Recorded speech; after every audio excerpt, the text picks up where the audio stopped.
I believe that the culture we come from can affect our posture, and this can be seen in different tasks that each culture frequently performs during their everyday lives.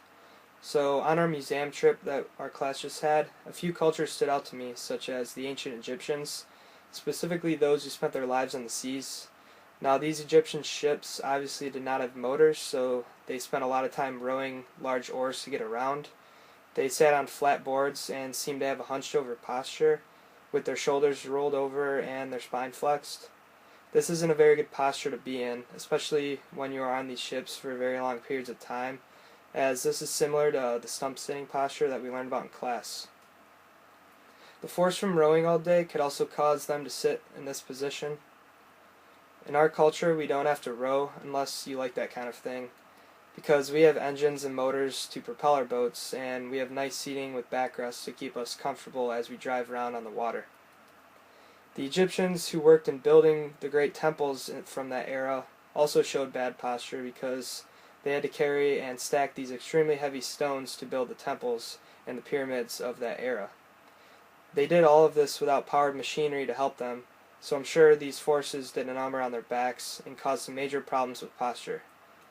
Nowadays, we can prevent lifting such heavy items by using tractors, cranes, and other machinery to build all the skyscrapers and houses to form the cities that we live in today. Another example of bad posture that I saw was from the Guatemalan public market exhibit.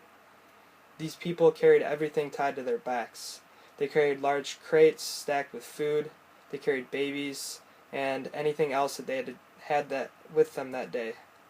I noticed that this caused a forward slump posture in order to balance out the extra weight that was on their backs. And in our culture today, we don't need to carry anything when we go to the market. We just use shopping carts to carry all our groceries and move them into our cars to get them back home.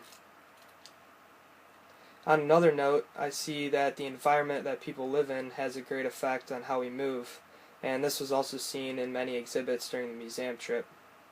First of all, I noticed a lot of exhibits showed people without shoes or any type of foot support, and one example of this was the Mojave Indians, who lived in a rocky and hilly area of California. This can definitely affect movement because an unsupported foot can lead to collapse of the arch, which is going to decrease your ability to generate force during your push-off.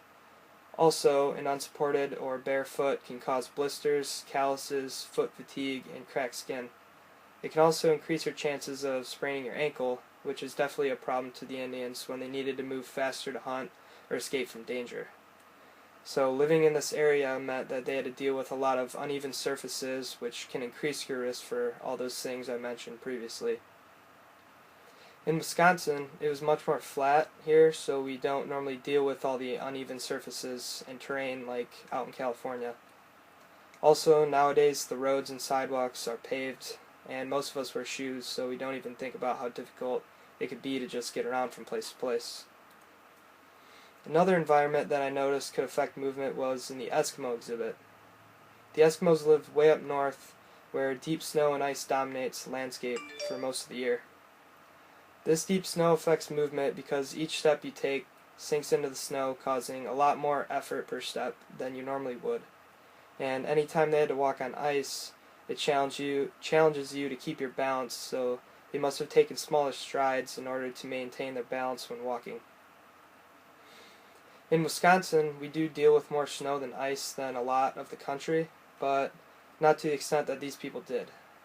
Also, our sidewalks and roads are plowed pretty quickly, so walking through deep snow is less of an issue, and we also salt the sidewalks to keep the ice from forming up.